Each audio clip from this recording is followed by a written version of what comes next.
ಮಧ್ಯಾಹ್ನ ಸುಮಾರು 1 ಗಂಟೆ ಸಮಯದಲ್ಲಿ ಸಿದ್ದೇಶ್ವರ ಪಾರ್ಕ್ ಅನ್ನುವಂಥ ಈ ಏರಿಯಾ ಇದೆ. ವಿದ್ಯಾನಗರ ಪೊಲೀಸ್ ಠಾಣಾ ಸರಹದ್ದು ಹುಬ್ಬಳ್ಳಿ ನಗರ ಬರುತ್ತೆ. ಇಲ್ಲಿ ಒಬ್ಬ ವ್ಯಕ್ತಿಯನ್ನು ಇಬ್ಬರು ವ್ಯಕ್ತಿಗಳು ಮಾರಕಾಸ್ತ್ರಗಳಿಂದ ಹಲ್ಲೆ ಮಾಡಿ ಕೊಲೆ ಮಾಡಿರುವಂಥದ್ದು ನಮಗೆ ವಿಡಿಯೋ ಕೂಡ ಸಿಕ್ಕಿದೆ.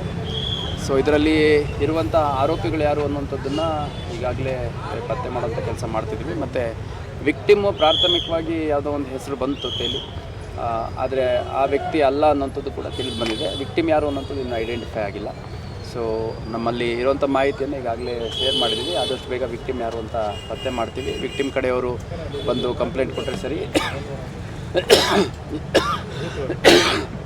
ಇಲ್ಲಾಂದರೆ ನಾವೇ ಯಾರು ಕಂಪ್ಲೇಂಟ್ ಕೊಡಲಿಲ್ಲ ಪ್ರತ್ಯೇಕವಾಗಿ ಅಂತಂದರೆ ಸೋಮೋಟೋ ಕೇಸ್ ತೊಗೊಂಡು ನಾವು ಇನ್ವೆಸ್ಟಿಗೇಟ್ ಮಾಡ್ತೀವಿ. ಆದಷ್ಟು ಬೇಗ ಆರೋಪಿಗಳು ಯಾರಿದ್ದಾರೆ ಅವ್ರನ್ನ ಅರೆಸ್ಟ್ ಮಾಡೋಂಥ ಕೆಲಸ ಮಾಡಲಾಗುತ್ತೆ. ಮತ್ತು ಯಾವ ಕಾರಣಕ್ಕಾಗಿ ಆಗಿದೆ ಅನ್ನುವಂಥದ್ದು ಈಗ ಆರೋಪಿಗಳ ಸಿಕ್ಕ ಮೇಲೆ ವಿಕ್ಟಿಮ್ ಯಾರು ಅಂತ ಗೊತ್ತಾದರೆ ನಮಗೆ ಮಾಹಿತಿ ತಿಳಿಯಲು ಸಾಧ್ಯ. ಇಲ್ಲ, ಈಗ ನೋಡಿ, ಸುಮಾರು 1 ಗಂಟೆ ಸಮಯದಲ್ಲಿ ಆಗಿದೆ. ಇದು ಒಂದು ಬ್ಯುಸಿ ಏರಿಯಾ. ಸೊ ಇದು ಟೋಟಲಿ ಅನ್ಎಕ್ಸೆಪ್ಟಬಲ್. ಯಾಕೆ ಈ ಒಂದು ಕೃತ್ಯ ನಡೆದಿದೆ ಅನ್ನುವಂಥದ್ದನ್ನು ನಾವು ತನಿಖೆಯಲ್ಲಷ್ಟೇ ಹೇಳಲಿಕ್ಕೆ ಸಾಧ್ಯ ಆಗುತ್ತೆ.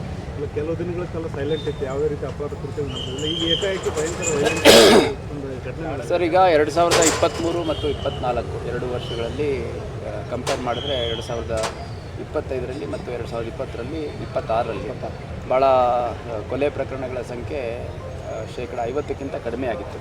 ಸೊ ಇತ್ತೀಚಿನ ದಿನಗಳಲ್ಲಿ ತಾವು ಹೇಳ್ದಂಗೆ ಯಾವುದೂ ಈ ಥರ ಗಂಭೀರ ಪ್ರಕರಣಗಳಾಗಿರಲಿಲ್ಲ.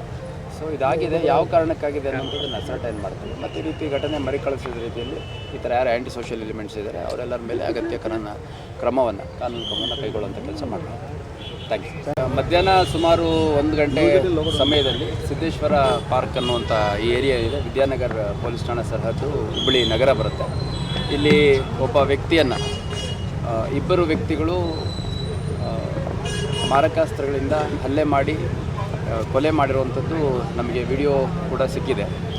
ಸೊ ಇದರಲ್ಲಿ ಇರುವಂಥ ಆರೋಪಿಗಳು ಯಾರು ಅನ್ನುವಂಥದ್ದನ್ನು ಈಗಾಗಲೇ ಪತ್ತೆ ಮಾಡೋಂಥ ಕೆಲಸ ಮಾಡ್ತಿದ್ವಿ. ಮತ್ತು ವಿಕ್ಟಿಮು ಪ್ರಾಥಮಿಕವಾಗಿ ಯಾವುದೋ ಒಂದು ಹೆಸರು ಬಂತು ತೇಲಿ, ಆದರೆ ಆ ವ್ಯಕ್ತಿ ಅಲ್ಲ ಅನ್ನೋಂಥದ್ದು ಕೂಡ ತಿಳಿದು ಬಂದಿದೆ. ವಿಕ್ಟಿಮ್ ಯಾರು ಅನ್ನೋಂಥದ್ದು ಇನ್ನೂ ಐಡೆಂಟಿಫೈ ಆಗಿಲ್ಲ.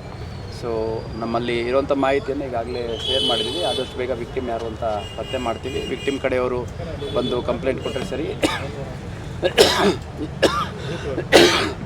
ಇಲ್ಲಾಂದರೆ ನಾವೇ ಯಾರು ಕಂಪ್ಲೇಂಟ್ ಕೊಡಲಿಲ್ಲ ಪ್ರತ್ಯೇಕವಾಗಿ ಅಂತಂದರೆ ಸೋಮೋಟೋ ಕೇಸ್ ತೊಗೊಂಡು ನಾವು ಇನ್ವೆಸ್ಟಿಗೇಟ್ ಮಾಡ್ತೀವಿ. ಆದಷ್ಟು ಬೇಗ ಆರೋಪಿಗಳು ಯಾರಿದ್ದಾರೆ ಅವ್ರನ್ನ ಅರೆಸ್ಟ್ ಮಾಡೋಂಥ ಕೆಲಸ ಮಾಡಲಾಗುತ್ತೆ. ಮತ್ತು ಯಾವ ಕಾರಣಕ್ಕಾಗಿ ಆಗಿದೆ ಅನ್ನುವಂಥದ್ದು ಈಗ ಆರೋಪಿಗಳ ಸಿಕ್ಕ ಮೇಲೆ ವಿಕ್ಟಿಮ್ ಯಾರು ಅಂತ ಗೊತ್ತಾದರೆ ನಮಗೆ ಮಾಹಿತಿ ತಿಳಿಯಲು ಸಾಧ್ಯ. ಇಲ್ಲ, ಈಗ ನೋಡಿ, ಸುಮಾರು 1 ಗಂಟೆ ಸಮಯದಲ್ಲಿ ಆಗಿದೆ. ಇದು ಒಂದು ಬ್ಯುಸಿ ಏರಿಯಾ. ಸೊ ಇದು ಟೋಟಲಿ ಅನ್ಎಕ್ಸೆಪ್ಟಬಲ್. ಯಾಕೆ ಈ ಒಂದು ಕೃತ್ಯ ನಡೆದಿದೆ ಅನ್ನುವಂಥದ್ದನ್ನು ನಾವು ತನಿಖೆಯಲ್ಲಷ್ಟೇ ಹೇಳಲಿಕ್ಕೆ ಸಾಧ್ಯ ಆಗುತ್ತೆ.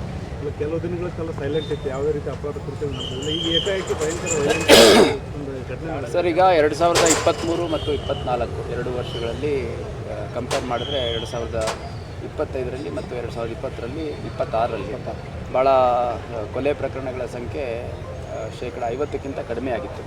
ಸೊ ಇತ್ತೀಚಿನ ದಿನಗಳಲ್ಲಿ ತಾವು ಹೇಳ್ದಂಗೆ ಯಾವುದೂ ಈ ಥರ ಗಂಭೀರ ಪ್ರಕರಣಗಳಾಗಿರಲಿಲ್ಲ. ಸೊ ಇದಾಗಿದೆ. ಯಾವ ಕಾರಣಕ್ಕಾಗಿದೆ ಅನ್ನೋಂಥದ್ದನ್ನು ಅಸರ್ಟೈನ್ ಮಾಡ್ತೀವಿ. ಮತ್ತು ಈ ರೀತಿ ಘಟನೆ ಮರುಕಳಿಸಿದ ರೀತಿಯಲ್ಲಿ ಈ ಥರ ಯಾರು ಆ್ಯಂಟಿ ಸೋಷಿಯಲ್ ಎಲಿಮೆಂಟ್ಸ್ ಇದ್ದಾರೆ ಅವರೆಲ್ಲರ ಮೇಲೆ ಅಗತ್ಯ ಕಾನೂನು ಕ್ರಮವನ್ನು ಕೈಗೊಳ್ಳುವಂಥ ಕೆಲಸ ಮಾಡ್ತೀವಿ. Thank you.